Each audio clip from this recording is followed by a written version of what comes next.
Welcome friends to another r/NuclearRevenge video. If you love these tales of explosive revenge, make sure to hit those like and subscribe buttons down below. That said, our first story of the day is by Savage to the Top. Spray paint elderlies' homes, bully my brother, throw rocks at my window, have fun replacing your car windows, house windows, and repainting your house and car. Okay, so about a week ago, there was a kid that was throwing rocks at my windows. I've had beef with this kid ever since he tried to steal my bike and I had to steal it back from him. This was the troublemaker of the neighborhood. He also had a record with the cops. Okay, no more BS, I'll get to the story. So one day when I got back from school, I noticed that our living room window and my brother's window had giant cracks in them. They're security glass windows or whatever they're called. Check the security footage from the security cameras that our duplex comes with, and I immediately knew it was this piece of crap kid because he has this hoodie that he wears a lot. And he was also wearing a werewolf mask that was part of his Halloween costume. I knew this because I used to be his friend and trick-or-treated with him. His mom is a druggie and doesn't care what he does. She's a bit of an entitled parent also. So I'm thinking about what I should do for revenge, and then I remembered this subreddit. I then called up my friends and told them what he did. We agreed on this plan. Buy spray paint, buy masks, most of us had one or a bandana, call up friends of my friends. The reason that we went through all these measures is because that was the last shot we gave him. Like I said before, he's known as the troublemaker of the neighborhood and has spray painted some of the elderlies' homes. Not to mention he's also bullied our siblings in the past. So we do this on a Sunday night. We go there at around 11 p.m. and of course all of the lights in the house were on. So we waited another hour. The lights were still on. Then we waited another hour. The freaking lights were still on. At this point, we all just said screw it and started spray painting. The curtains were closed, so we didn't have much to worry about. There were about 8 or 9 of us. When we were done with the house, we did the garage door, then we did the car. We then took bricks from a torn down building and threw them at 2 of his windows. We then smashed the driver's seat window with a hammer. We did that last because the car alarm would start sounding, and we booked it out of there. The next day I called the cops and showed them my security footage. He had to pay for the windows. Do you feel bad for this kid that was originally acting out? Like, do you feel like there must have been something wearing down on them as far as their home situation for them to be going out doing this stuff? Let me know what you guys think in the comments down below. Our next story is by the real One-Eye Bandit. Freshman claims to have hooked up with my sister. I ruined his and his mom's life. Gather round lads, I've got a tale. Let me set the stage for you. First, we've got the dumb butt freshman, my wonderful sister, and the one-eyed bandit, me. Now, I'm a very socially awkward senior in high school with really bad anger problems, and it's incredibly hard for me to speak to people. Let me also mention that I haven't been in a fight since I was 12. One of my friends had essentially yelled at me that, "A freaking freshman slept with your sister? Bandit, how could you let her do that?" Now, normally I would just say that she's her own woman and I can't do anything about that, but something felt different about this. I asked my friend if she knew who the freshman was and what lunch he has. Her response was golden. "Yeah, he has third lunch." Perfect. I spend the rest of the day waiting for third lunch, which is at like noon. I had to wait for 3 freaking hours. Did I mention I have a bad anger problem? Well, every minute was just more seething anger building up. Finally, third lunch rolls around, and with some assistance from some friends, I've located dumb butt freshman. I sit at his table, and he asks who I am.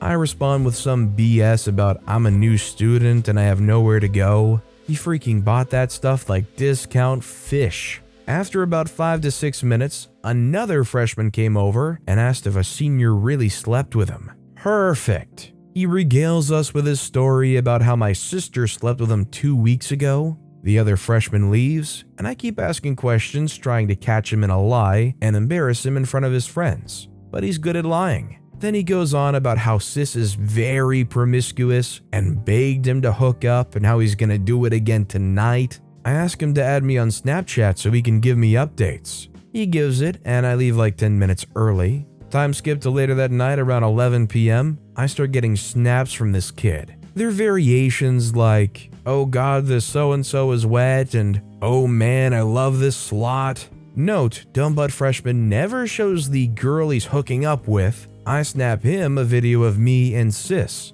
"Hey idiot, before you go lying, make sure to cover your tracks." He didn't show up to lunch the next day, but the story doesn't end there. He kept going on and on about how I was a liar and some other dumb stuff. Now, me being the shy kid who does other people's essays and homework, I was like a darn info broker, and I had my little sparrows give me whispers about where dumb freshmen's classes were and even his address. A few weeks pass, and I'm still scheming when I get a call from this kid's mother. "Hello, is this OP?" I say, "Why, yes it is." She says, "I want you to stop bullying my son." I say, "Ma'am, your son claimed to have hooked up with my sister and spread nasty rumors about her." She says, "Well, it's not my fault your sister's promiscuous." I hung up. I knew what I had to do. I hiked over to his house, and lo and behold, his mother was sitting on the front porch smoking. She didn't notice me, and I snuck up to the side of the house. I leave and decide to go back at around 3 a.m. I snuck into the house and kinda silently broke everything. The couches, peed on, the toilet, clogged with towels, the bathtub, sprayed with poo. I soon found dumb freshman's room, and he wasn't there. Apparently his parents are divorced. Found his Xbox and laptop. His laptop had no password, so I logged on and downloaded as many shady viruses as I could find. Stole his Xbox too. When I'm getting ready for school, I had a knock on my door. It was the police. They asked if they could come in and ask a few questions. I invite them in and ask, "What's the problem?" They say, "We got a report about vandalism, theft, and burglary. A mother on 123 Road claimed that you broke into her house and stole her son's Xbox and ruined her house." I say, "Well, I was here on my phone all morning." They say, "Can you prove that, sir?" I pulled out my phone and showed how I'd posted on iFunny and Facebook several times in the allotted time frame. I also showed them clips that I recorded on my Xbox also during the time frame. They soon left with warm coffee and fresh cooked egg sandwiches. What they didn't know is that iFunny has scheduled posts, and I just had my friend play on my Xbox and post on Facebook. When I was at school, dumb freshmen came up to me and started throwing punches. I should mention that I'm a huge person, like 6'4" and 265 pounds, but I didn't hit back. The resource officer sees the whole fight and watches as this kid wails on me for 30 seconds before I sock this kid right in the stomach, then jaw. Then I pick him up just to slam him onto the ground. When he landed onto the ground, I heard the most satisfying crunch. I broke his arm and leg. His leg was so broken that he would never walk the same again. On top of that, the resource officer had vouched that it was self-defense. After he recovered, he was sent to an alternative school for 730 school days, his entire high school career. Now, even if he could play baseball, he can't because a school doesn't have a team. During the last week of school, his mother shows up to school as we're leaving and starts hitting, biting, and scratching me. The resource officer tried to restrain her before she could do any real damage, but she got me right in the eye. When he finally got her down, she was carted off to jail. However, I'm now blind in my right eye now. She was sentenced to 22 years in prison for assault of a minor, assault of a police officer, and evading arrest. Still got his Xbox,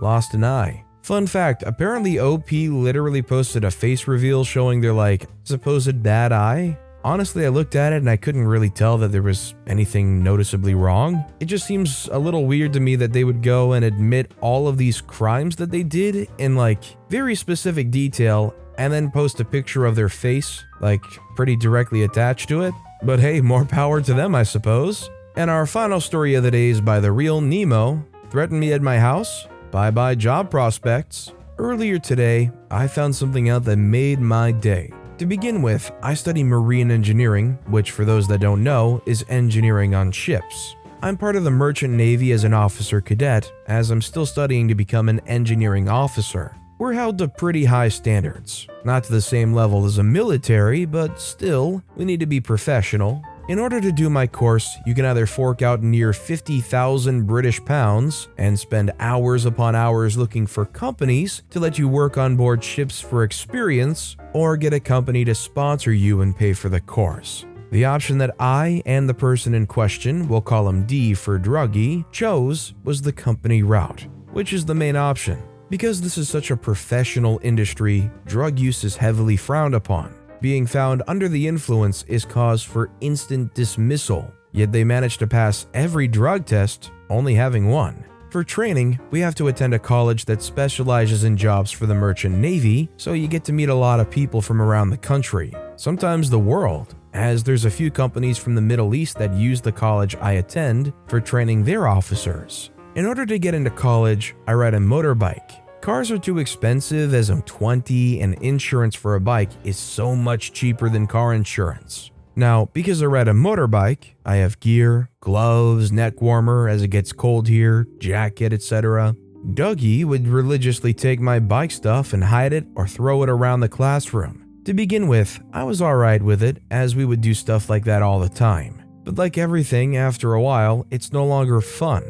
I should state that this was in between lectures so we wouldn't piss anyone off. We are childish, but only when appropriate, if you can be. After it stopped being funny, I asked Dougie to stop, and it didn't. It got to a point that we nearly had a fight because of it. Dougie would sometimes not show up to lectures, which is like not showing up to work, but would magic up excuses that people bought. But because Dougie never showed up to lectures, his grades started to drop. He only passed a couple of exams. His sponsoring company picked up on this and warned him that if he continued that he would be let go, which it did, and eventually he was. Anyway, because the course had already been paid for, he was allowed to continue to get an HNC, Higher National Certificate, which is one of the qualifications you can get outside of the COC, Certificate of Competency, which is what you need to work as an officer on board a ship. I didn't really think anything of it, but at least you would get something out of it. One night, the class was staying back late as we had a big exam coming up and we were getting some revision done, or at least that was the intention. While I went to the toilet, Dougie was up to his old tricks. We were in a class with a locked cage in the back full of expensive equipment. Dougie thought it would be a good idea to throw one of my gloves in there. When I got back, I spent the best part of 30 minutes looking for my stuff. I eventually found it all, but couldn't get to the glove in the cage. My arms weren't long enough. Luckily enough, another class member who I'm close to reached in and got it for me. After this, he kept grabbing my stuff. I got more and more annoyed and said something that I agree was out of line, but I was pissed. I said, "I understand why your dad beat you as a kid." Not word for word, as this was a few weeks ago and my memory isn't the best. I found out that he was hurt as a child, which I can sort of sympathize with as I was as a baby. Fortunately, I can't remember it. I do also have friends who were, and sadly do remember, but have grown from it, which he hadn't in my opinion. He was red in the face, stormed over to me, and put me in a headlock trying to choke me out. I didn't retaliate as I will admit he was stronger than me. So I waited until he let go,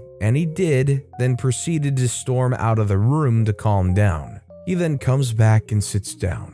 The atmosphere in the class is intense. Dougie then proceeds to put into our group chat, which we use to inform each other of any work that was missed, new lessons that were put on last minute, or just have a chat on weekends on the words, "pissy seat." At first I think nothing of it and continue with my work, until my classmate responds with, "You didn't." This is when I think, he went outside, my motorbike is outside. In a fit of rage, I race over to my bike and find it had been moved, which pissed me off, but not as much as if he had pissed on it. So I head back to class, annoyed, but I sit down and continue. After about an hour, I start to put my stuff in my bag and notice that the straps had been padlocked together. I knew Dougie did it, but he protested his innocence. I knew he had done it, but thought, screw it, I'm tired, I'll deal with the lock later. The padlock hadn't rendered the bag useless, but made it so awkward to use. As everyone's leaving, someone takes Dougie's phone. I don't know who. I'm the last to leave as I have all my bike gear. They all either drive cars or walk. As I'm leaving, my friend hands me Dougie's phone.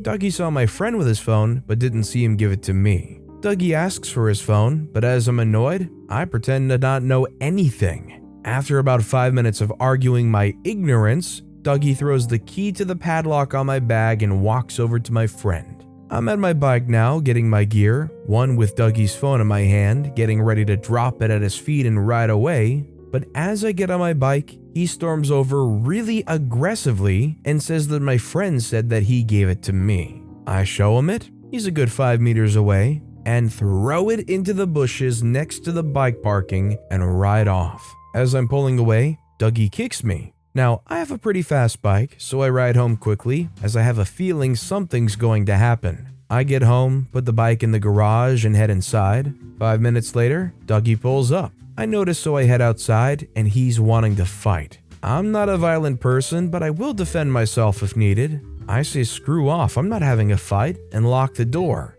He stood there for a good few minutes before he gave up. The next day, I head into college, and as I'm annoyed and fearful that Dougie will do something to my bike, I tell the college. I recite the story, and they're shocked. They wanted us both to be there so they could hear both sides, but only I show up. After about a week, Dougie shows up. The college wants to talk to him, so they do. Apparently what was said to him was that they have said to him that as he's looking for a job or something to do, if he applies to the parent college of the one I attend, he will not get a place due to his actions, and that as he will have to put them down as a reference on his CV, they'll inform anyone he applies to for a job or course that the same thing will occur. In short, because I informed the college, I've made it near impossible for Dougie to get a job. I would like to point out that I did not say that I wanted any further actions taken, and everything after myself informing the college of what happened was out of my control. Unfortunately for Dougie, they seemed like just way too loose of a cannon. I don't know really like the scope of what's going on in their mind, but you just kind of hope that at some point they can figure it out. Either way, it doesn't excuse what they did, and the outcome was relatively fair, honestly. But with that being said, that's all the time we have for today. So of all these stories I've read today, which is your favorite and why? Let me know in the comments down below. And if you haven't yet, if you could like and subscribe, that would mean a lot to me. Whatever you do, whether it's liking, subscribing, turning notifications on, all of it helps grow this channel, and I appreciate the heck out of it. So until next time, I'll see you all tomorrow with some more stories.